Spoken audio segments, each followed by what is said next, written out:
आरो 28 नं गसाइगाव एलएसियावहाय जुवेल टुडु बिथांखौ कंग्रेसनिफ्राय बिजेपि गुजुनाय जादों दा बिथांनि देरहानायाव कंग्रेसआ माबोरै अंख? अंखआ जोबोद गोरलै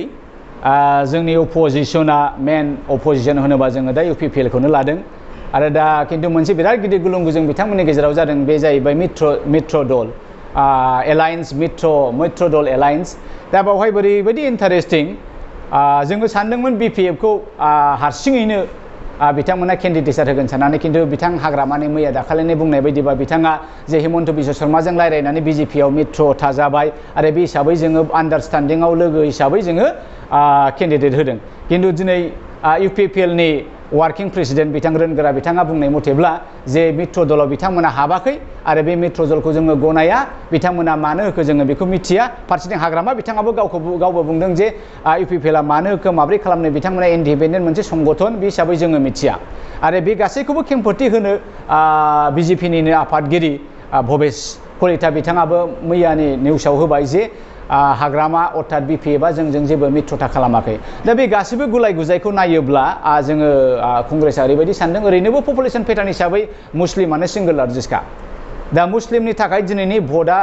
खोब गुरुत्वपूर्ण मानो होनोबा मैया दाखालिसो BJPआ ओरैबायदि जे सिफाजार बे दलकुटि ना गरकुटि बेखौ लानानै जे गिरौ बारौ घटना जाबाय बिथांमोनखौ न' बां होखारबाय आरो अना खाना आसामनि सानै सोद्रोमाखौ बिथांमोना गावथारबाय बे गासैखौबो नायोब्ला BJPनिनो मोनसे फर्मुला जे संख्यालुगुखौहाय आसामनिफ्राय होखारनाय संख्यालुगुखौहाय हारासास्ति खालामनाय दा बे गासैबो जिनिसा मुस्लिम संख्यालुगुनि सायाव बिथांमोननियाव थैयाव मोदोमाव हाबजेननानै दङ दा बेखायनो एबारनि भटआव बिथांमोना UPPLनो होनाय मानि BJPनो होनाय BPFनि होनाय मानि BJPनो होनाय बे गतिके बिथांमोना बेखौ मिथिगौ जे दिनैनि दिनाव जोङो माबा मोनसे बिकल्प दङ होनोब्ला कंग्रेसआनो बिकल्प फारसेथिं जोङो आदिबासिखौ लादो आदिबासि बिथांमोना मोनसे समाव मिथियास थुदु बिथांनि आमोलाव बिराद मोजां मोनसे बे गसाइगावखौ अकुपाइ खालामनो लादोंमोन आदिबासिनि मोनसे राजत्व आदिबासिनि गांनाय उखैनाय गासैबो सानस्रिखौ बिथांमोना आसाम बिधान सभायाव रिप्रेजेन्ट खालामबोबाय थादोंमोन नाथाय बेखौ बिथांमोनहा जेब्लानाखि BPFआ फैयो BPFआ सेनानै गोबां बोसोर जे बर'नि सासनाव दोनबाय थादों दा बिथांमोनहा कंग्रेसनिफ्राय केन्डिडेट मोननाय मानि बै समखौ बिथांमोना लाबोफिननो मोनसे सिमां नुदों दा बेखायनो आं सानो UPPLआनो जाथों बिथांमोना BPFआनो जाथों आदिबासिनिफ्राय बिथांमोना एबार हयले खौसे जानानै जेरैखि जाया गावसिनि आदिबासि केन्डिडेटखौ देरहाहोनांगौनि सार्थआव खौसे जागोन दा बेखायनो जों फानो 100आव 80% आदिबासिनि भटआ कंग्रेसआवनो गोलैगोन फारसेथिं बर' भट जोंनि आन्चलिक दलनि माखासे डिप्ल'मेसि आरो स्ट्रेटेजिफ्रा निश्चय दिनै बे भारतनि बे डेम'क्रेटिक बिराद बृहत मोनसे डेम'क्रेटिक हादोराव नांगौ बायदि जेबायदि दरजाखौ सौनांगौ बे सौनायनि फर्मुलाया निश्चय जायाखैदां नोंथांमोना मिथिगौ तेलेंगानानि दावहाया आलादा तेलेंगाना रायजो सोरजिनाय दावहाया 50 बोसोरनि बारा बिथांमोना बुङो बिथांमोननि क्लेम मथे 100 बोसोरसिम बिथांमोना तेलेंगानाखौ बिबाय थादों नाथाय तेलेंगाना रायजोआ जायाखैमोन जेब्लासिमनाखि मनमोहन सिं बिथाङा प्रधान मन्त्रिमोन आरो बे समावहाय सनिया गान्धीयानो नेतृत्वखौ लादोंमोन पार्टी प्रेसिडेन्ट हिसाबै बे समाव जेब्लानाखि तेलेंगानानि रायजो राजाफ्रा गासैबो तेलेंगानानि रायजो राजाफ्रा कंग्रेसखौ आजावनानै लायो अब्ला बिथांमोनहा तेलेंगाना रायजोखौबो सोरजिनो हादोंमोन दा बे एखे लाइनावनो आं सानदों मा जे बर' रायजो राजाया जुदि बुजियोब्ला सोलायनाय आरो गुस्लायनाय फिरिजों जुदि गावखौनो गुस्लायनानै नेशनेल पलिटिक्सआव फैयोब्ला निश्चय आङो सानो जोङो कंग्रेसखौहाय बर'फोरनि गेजेराव लाबोनो हागोन आरो बर' रायजोफ्राबो बे सोलायनाय सानस्रिजों जुदि सानोबा गमामायैनो जोङो कंग्रेसखौ बड'लेण्डआव इस्टाब्लिश खालामनो हागोन आरो बड'लेण्डनि सिमांखौबो जोङो जाफुंहोनो हागोन होननानै आं सानो जागौमोन दा BJPआ बेखौ सिनायनो रोङाखै UPPLआ बेखौ सिनायनो रोङाखै निश्चय सोरबाया सानदों खोमा प्रमद बर' बिथांमोना आयौ रन्जना फैबा आंनि शेयारखौ सेगोन आयौ रन्जना फैब्ला आंनि शेयारखौ सेगोन बिदि सानदों खोमा BJPनि लिडारफ्रा बिदिसो सानदों खोमा जोंना UPPLनि दैदेनगिरिफ्रा बे भुल बिथांमोना दिनैनि दिनाव रन्जनखौ जेसे हायो एसे गोख्रै रिलिज खालामोब्ला रायजो राजानि साबायसखौ मोनगोन रायजो राजानि अनसायनायखौ मोनगोन आं बेखायनो बुंदों रन्जन नाब्ले ओरैनोबाबो गावनि थामसाव गखासिगोन आरो आं बिथांखौ वेलकाम खालामदों एडभान्स नाब्ला नोंथाङा जुदि रिलिज जायोबा नोंथाङा कंग्रेसआव फै कंग्रेसआ खारन हारि आरो धोरोम बासिया जासे सरकार खालामग्रा मोनसे भारतनि नियम आरो नितिजों सोलिग्रा मोनसे पार्टी आरो जुदि जोङो एबाराव जुदि पावाराव फैयोब्ला जोङो रन्जन दैमारिया जुदि दासिमबो बै समसिम जेलाव थायोबा जोङो रन्जन दैमारिखौ रिलिज खालामनाय प्रथम एजेन्डाखौ जोङो लागोन सार जोबथा कुइसन दायो जे नोंथाङा जिहेतु सेन्ट्रेल कंग्रेसाव दङ दा बे हिसाबै कंग्रेसा बुंग्रायाव फैयोब्ला नोंथांमोना माबायदि मोनसे सोलायनाया डेफिनेटलि 100% सोलायनाय बिजेपिआ ओरैबायदि मोनसे सरकार सम्प्रदाय असमियाफ्रा होनो नङा होमबा बे माने एखेबारे माने मोनसे नेशनेल पलिटिकेल पार्टी बियो जानो समाया बिजेपिनि जोनोमानो अपोजिशन बिजेपिनि सिगां जनता पार्टीमोन आरो बै जनता पार्टीया बै आरएसएसनि सानस्रिनिफ्राय जोनोम मोननाय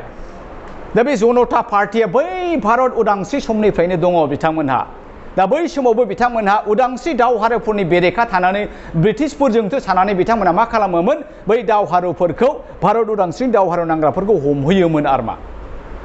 दा बे एखे रलखौनो बिथांमोना लाबोदों दिनैबो बिजेपिआ माबा मोनसे मोजां सोलोंदों होनबा ब्रिटिशफोरनिफ्राय माबायदि टेक्स लानांगौ बबे सम्पतिखौ सोरनो फाननांगौ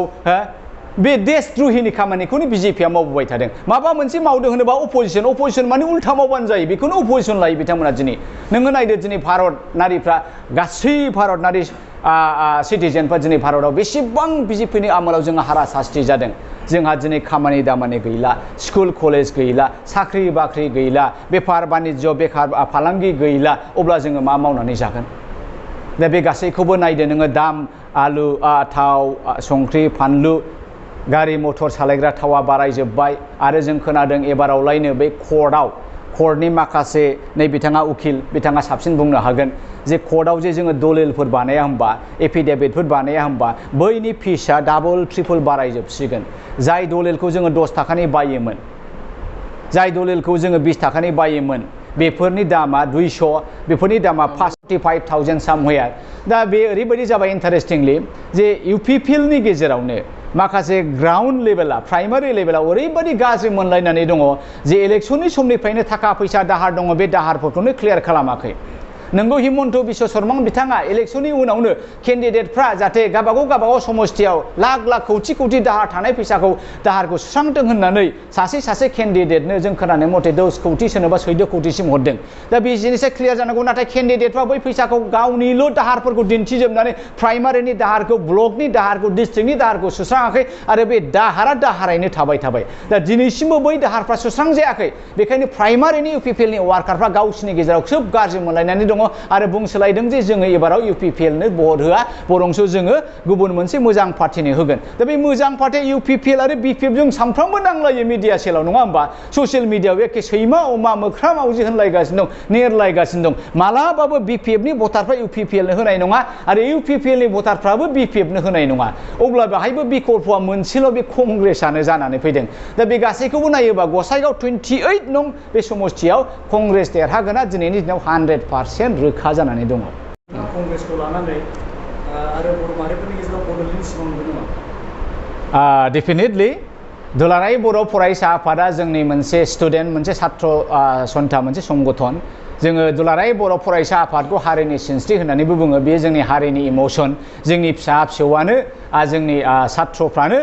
दिनै दुलाराय बर' फरायसा आफाद जायो दा बे हिसाबै दिनै दुलाराय बर' फरायसा आफादा गोबां नाजाबोबाय बड'फा उपेन्द्र नाथ ब्रह्मनि समनिफ्रायनो दिनैसिम नाजाबाय आरो जोङो मिथिगौ दिनैनि बर'नि 3थि एकर्ड बिटिआर जे एकर्ड बे एकर्डफोरनि मादाव बर' सुक्तिफोरनि मादाव सबसे बर' हारिजों गाज्रिसिन मोनजानाय सबसे बर' हारिसिम सोंखारि जानाय मोनसे सुक्तिफोरनि मादाव बुंनो थाङोब्ला खामानि गैयैसिन माने गोहो गोलोन्दांनि मोनसे सुक्ति होनानै दिनै रायजो राजाजों गनायजानाय दा बेवहाय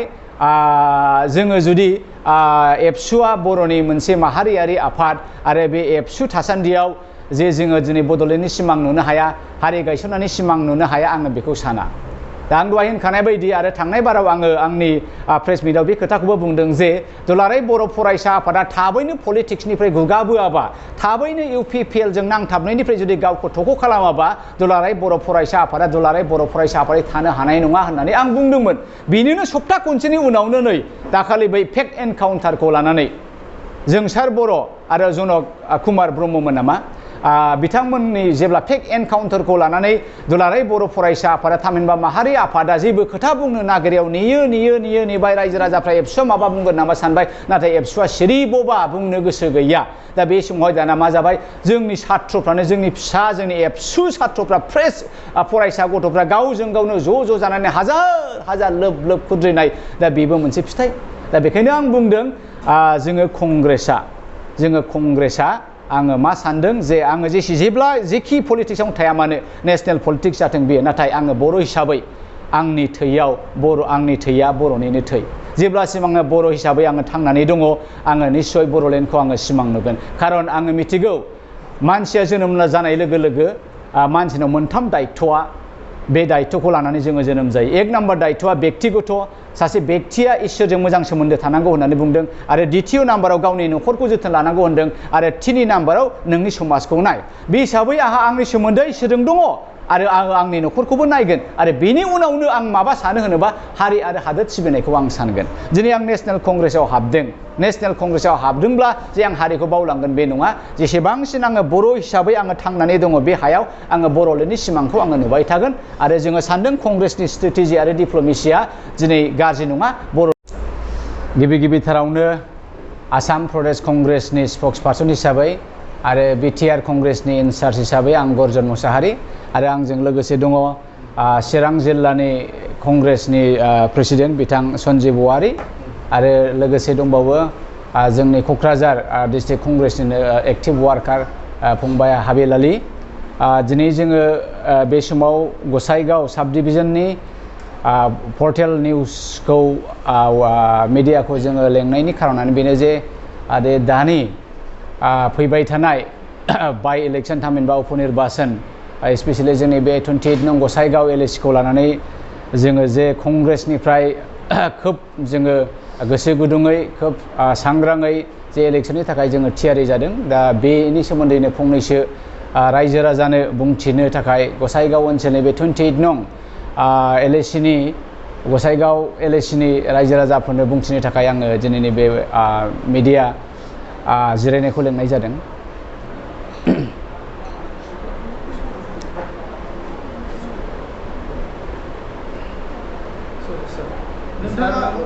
नोंथाङा बिटिआरनि कंग्रेसनि स्पक पार्सन आरो इनचार्जबो जानानै नोंथाङा कंग्रेसखौ बर'फोरनि गेजेराव नेसनेल पलिटिक्सखौ आजावनो हागोन नामा डेफिनेटलि कंग्रेसआ नेसनेल पलिटिकल पार्टी जेरै बिजेपिआबो नेसनेल पलिटिकल पार्टी नर्मेलि बे बर' हारिया गोबां बोसोरनिफ्रायनो गावनि हारिखौ मोनसे उदांस्रि होनो थाखाय थामहिनबा बड'लेण्ड सोरजिनो थाखाय गोबां रोखोमनि दावहा जोङो नांबोबाय थादों दा बै दावहानि समाव बै सेन्टिमेन्टनि समाव बै इमसननि समाव नंगौ बै समाव आन्चलिक दलनि अनगायै थामहिनबा रिजनेल दलनि अनगायै गुबुन मोनसे सोरबा दल फैयोब्ला बिसोरखौ बर' हारिया जोलैनि हांगारबो होननानै बुंबोबाय थादोंमोन नाथाय दिनैनि परिबेसा बे नंलिया नोंथांमोना नायदो 18th सेन्चुरिनिफ्राय जेब्ला राजा इरागदावा जोबथा राजा आरो बेनि उनावहाय तुलाराम सेनापतिया बै बर' रायजोखौ गाबथानानै दोनदोंमोन खोनानाय बायदिबा ब्रिटिश आमोलाव बिथाङा 50 रां दान बान्था मोनोमोन मासावहाय 50 रुपिससिम बै अबस्थानिफ्रायनो सोमदोननि समनिफ्रायनो बे बर' हारिया गावनि आथिङाव गसंनो फेरलेबसे हा सोरजिनो होननानै जोङो नांबोबाय थादों दा बेबायदिनो फैयै जोङो ओरैहाय उदियाचल डिमान्डखौबो नुबाय चरण चमर ब्रह्ममोननि पिटिसिनि सोमावसारनाय रमान स्क्रिप्टनि सोमावसारनाय बिनि उनावहाय जोङो नै एबसुनि सोमावसारनाय आरो एनडिएफबिनि सोमावसारनाय बे गासैबो सोमावसारनाया जोंनि बे बर' हारिनि बिखानि थैखौ दै खालामनानै मोनसे गेदेरथार सोमावसारनाय गिलौ बालौ नाजानाय गिलौ बालौ हज्रिख्रावनाय जै बर' हारिनि जै दुलाराय बर' हारि खौसे जा गोबां खोथा न' बर'लेण्ड न' रेस्ट डिभाइड आसाम 50-50 बेनि गेजेराव गोबां खेब जोङो सावरायनाय जाबाय आरो बे सावरायनाय फिथाइ हिसाबै जोङो दिनै बर'खौ 9थि शेड्युलाव बर' लेंगुवेजखौहाय बर' रावखौहाय 9 शेड्युलाव सोनो हानायाबो बे मोनसे आन्दोलननि फिथाइ बिनि उनाव जोङो बेबायदिनो जेरैहाय बिएससि सोरजिनो हाबाय आरो बिएससिनि उनावहाय बिटिएससि सोरजिनो हाबाय आरो बिटिसिनि उनावहाय जोङो बिटिआर सोरजिनो हाबाय दा बे बिएससि बिटिसि आरो बिटिआर सोरजिखांनायनि उनाव जे दिनै बे बर' हारिया दासिमबो बर'लेण्डखौ मोननो हायाखै बे मोनसे बिराद गिदिरथार सोंलु जाबाय मा गमामायैनो बे बर' हारिया बे आनसलिक दलखौ लानानै बा सोरबा स्टुडेन्ट इउनियननि आन्दलनजों बा सोरबा एनडिएफबिनि अस्ट्रनि आन्दलनजों बड'लेण्डखौ सोरजिनो हामारबाय नामा आरो बे सोरजिनो थांनायाव दिनै बर' हारिया बेसेबां गिलु बालु खहा जागोन सोरबाया जिनाहारि खालामजाबाय सोरबाया अना खाना सैमा अमाफोर बायदि मै जिब जुनारफोर बायदि गावथार जाबाय सोरबाया बिमा गैजायै जाबाय सोरबाया बिफा गैजायै जाबाय बेबायदि सोरबाया फिसाय गैजायै जाबाय बे हालोदा जोंनि गेजेराव फैदों बिनि गेजेरावबो जे जोङो दिनै बड'लेण्डखौ सोरजिनो हायाखै बर'नो गावनि भबिसतनि थाखाय फेरलेबसे हादे जोङो सोरजिनो हायाखै दा बेखायनो आं सानदों आरो मा हिस्टरि रिपिट्स इटसेल्फ होनो आरो जोङो बे हिस्टरि रिपिट इटसेल्फआव जोङो मोनसे मोनफ्रोमबो बोथोरा मोनफ्रोमबो जुगा मोनफा मोनफा सोलायनाय फैयो बै सोलायनायखौ जोङो थाब बे सोलायनाय बोथोरजों खाब जानानै बे सोलायनाय बोथोरजों मिलायहोनानै जेब्ला जोङो आवगायनो रोङा अब्ला जोङो थालाङो फर एग्जाम्पल बै समनिफ्रायनो जेब्ला कंग्रेसआ भारतखौ सासन खालामबाय थादोंमोन राजीव गान्धी बिनि सिगां इन्दिरा गान्धी दङ इन्दिरा गान्धीखौबो सुथुरा गावथारबाय आरो राजीव गान्धीया जेब्ला दङ बे समाव उदियासल डिमान्डआ खोब माने पिक मोनदोंमोन गोजौ लेभेलाव सौहैदोंमोन आरो राजीव गान्धीया मोनसे समाव बुंबायबोमोन जे उदियासल मिलने में इतना और दूर नहीं है आप लोग मिलेगा उदियासल मिलेगा जरूर मिलेगा नाथाय राजीव गान्धीखौ सोरबाया गावथारबाय उदियासलनि सिमाङा सिमाङैनो थालांबाय दा बेनि उनावबो जेब्ला नरसिम्हा रावहाया भारतनि प्रधान मन्त्रि जायो बे समाव बिथाङा एनडिएफबिखौ बुंदों नोंथांमोना सभारेननि अनगायै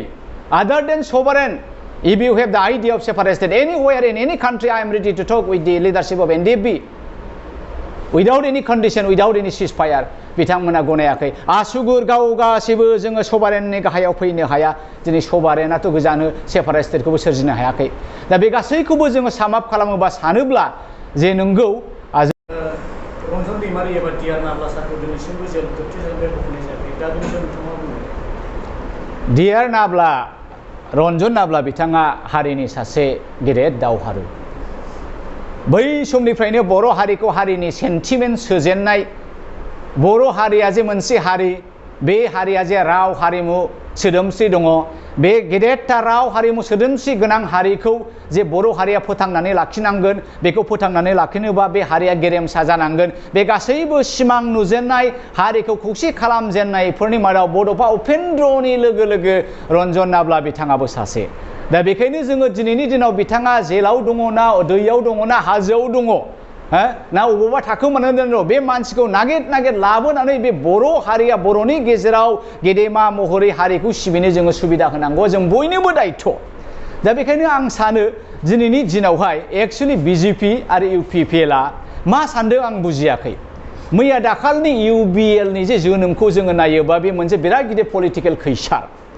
खारन मानो होनोब्ला बिथां प्राणेश्वर सिं सुरजित सिं प्राणेश्वर बिथाङा बुंनाय बादिब्ला जे सप्ता खनसे बिथांमोना इउबिएलखौ डिक्लेयार खालामनायनि सिगांनो माने इउबिएलआलायनो बबावबा माने फैसा एक्सटर्सन खालामदों पार्टियानो डिक्लेयार जायाखै पार्टियानो जोनोम जायाखै बे माहाय मा सोरनावबा ओंखाम जाहैदोंना सोरनावबा दै लोंदोंना सोरनावबा फन हरदों बे बबे लजिकआव जानो हायो बे जानो हाया बाहाय हमजादों बिथांमोननि पलिसिया आरो बिनि उनावहाय दाना हिमन्त बिश्व शर्मा बिथाङा होनबाय थाबाय गले गले जे अस्त्रधारी संगठने मिडियात आহি ओपेनलि जुदि आमाक थेटेनिं দি अस्त्र লৈ পেলাই উমুক গুলা উমুক থুলাম যদি হেইটো কয় ৰঞ্জন নাবলা ডাঙৰীয়াক যদি ইমান দিনৰ মাজত ৰিলিজ নকৰা তেনেহ'লে আমি অসমবাসী গুলাম बे खोथाखौथ' बिथांमोना होनाखै होनदों मोनसे एंगेलाव होनदों खिन्थु अस्त्र लानानै होनाखै सिगिदोंसो दा बिथाङा बेखौ फाननानै आसामनि मुख्यमन्त्रि चिफ मिनिस्टार बिथां हिमन्त बिश्व शर्माया बेखौ बुंदों बाहाय जोङो मोनसे फोरमान जायो जे बिथाङा रन्जननि रिलिजखौ लानानै बिथाङाबो जिंगासिनानै दङ दा बेखायनो इउबिएलखौ हाग्रायाव थिनहरनानै ओरै खालामबाय रन्जन रिलिजनि दावहा नांनाया रन्जन रिलिजनि बे हज्रिनाया एसे कन्ट्रल जायो नामा लेवारनि खुगायाव संख्रि होनाय जायो नामा बे पलिसिनि थाखाय सोरबाया राजखान्थि खैसारजों इउबिएलखौ जोनोम होदों जोङो बेखौ नुदों दा नाथाय बे बुरबकनि खामानि जादों आङो सानदों दिनैनि दिनावहाय कंग्रेसआ जुदि गभर्नमेन्टआव दङमोनब्ला if today in today's time if Congress was in power we would have taken advantage to release Ranjan नाब्ला दैमारि बिथां खारन बिथांखौ रिलिज खालामनाय लोगो लोगो बिथांनि हाजार लाख बर' रायजो राजा मोनग्राया बे गभर्नमेन्टखौ मोजां मोनगौमोन आरो भारतनारिखौ बिथांमोनहा खस्थ' होनायनि अनगायै भारतनारिखौ बिथांमोनहा दुखु होनायनि अनगायै बिथांमोनहा जेबो रोङा दा बेखायनो जों सानो बे गासैखौबो नायोबा कंग्रेसआ कमप्लिटलि गोदान मोनसे सानस्रि दिनैनि दिनाव कंग्रेसआ मोनसे गोदान मोनसे सानस्रि राहुल गान्धी बिथांनि सानस्रिया प्रियंका गान्धी बिथांनि सानस्रिया दिनै नोंथांमोना नुबाय कान्हाया कुमाराबो कंग्रेसआव फैबाय नोंथांमोना नुबाय दिनै प्रशान्त किशोराबो कंग्रेसआव हाबबाय बेबायदि एफा मोजां सानग्रा बिथांमोना जुदि माबा मोनसे मोजां नुनानै कंग्रेसआव हाबदोंबा निस्सय माबा मोनसे मावनो आंग्रिखांनानै फैदों दा बेखायनो आङो बर' रायजो राजा नोंथांमोननो मोनसे साहस मोनसे फोथायनायखौ होनो नागिरदों कंग्रेसआ एबाराव गोदान सानस्रि गोदान गोहो गोदान बोलो गोदान मिजिं लानानै फैदों जोङो माबा मोनसे मावोब्ला हारि आरो हादोर जौगानायनि खामानिखौ मावगोन जोंनि लाइमोन गथ'फ्रा बयबो मोजां फरायनायखौ मोनगोन जोंनि लाइमोन गथ'फ्रा बयबो साख्रिखौ मोनगोन जोंनि लाइमोन गथ'फ्रा बेफार बानिज्य मावनो मोनगोन आरो आं स्पेसियेलि कंग्रेसआव थानायाव आं बेखौ बुंनो नागिरदों जे जोंनि जोहोलाव लाइमोनफ्रा हौवासायानो जा हिनजावसायानो जाया बड'लेण्डआव जेबो कारखाना फेक्टरि साख्रि बाख्रि मावथ'बायनानै जानो जेबो राहा गैया आसामाव गैया बेखायनो जोङो काहा तामिलनाडु काहा महाराष्ट्र काहा केरेला गोजान गोजान जायगायाव ना थफ्ला जुनो थांबाय बायनांगौ माबा मोनसे सिकिउरिटि मावनो थांबाय बायनांगौ बाहाय जोंहा मा जायो जोंनि थालांनाय बिमा हारि आइजोफ्रा जोबोद खस्थ' मोनो गथ' गथायखौ लेर लेर फिसाय गैयियाव खांनो दिगदार मोनो आरो दानि जुगा गाज्रि बेवहायनो जोंनि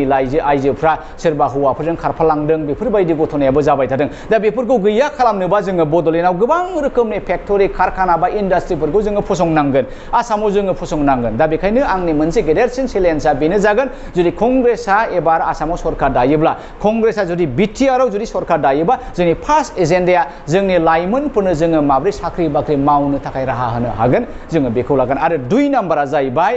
जोङो दिनै चाइनाखौ जोङो रुजुनांगोन जायहा मोजां बेखौ रुजुनांगोन जायहा मोजां बेखौ जोङो नायसननांगोन बे जाहैबाय चाइनाया ओरैबायदि इन्टारेस्टिं जेरेखम जोंनि गामि मोनफा मोनफा स्कुल थाया होनबा बिथिनाव बेबायदि स्कुलनिख्रुइ बांसिन ITI-आसो दङ जाहैदों दा बिसोर मा खालामो साफ्रोमबो गथ'आ लेखा गोरों गथ' नङा सोरबाया लिरनायाव फरायनायाव मुखास्थ'आव खोब माहिर मोजां जायो राफोद खायसेया खिन्थु आखाइनि हाबाफ्राव एक्सपार्ट जायो टेकनिकेलाव एक्सपार्ट जायो इलेक्ट्रनिक्सआव एक्सपार्ट जायो खेला गेलेनाय बादायलायनायाव एक्सपार्ट जायो दा बैफोरबायदि टेलेन्टखौ लानानै जोङो जोंनि गथ'फोरखौ उन्दैनिफ्रायनो फोरोङोबा बे प्रफेसनेल ओरिएन्टेड मोनसे शिक्षा जागोन दा बे जिनिसखौ जोङो जोंनि बड'लेण्डआव बोलो होनांगोन बे जिनिसखौ जोङो आसामाव बोलो होनांगोन अब्ला मा जाहैबाय जोंनि लाइमोन बा साख्रि गैयै लाइमोन रावबो जानाय नङा अब्लासो जोंनि गामिया देरगोन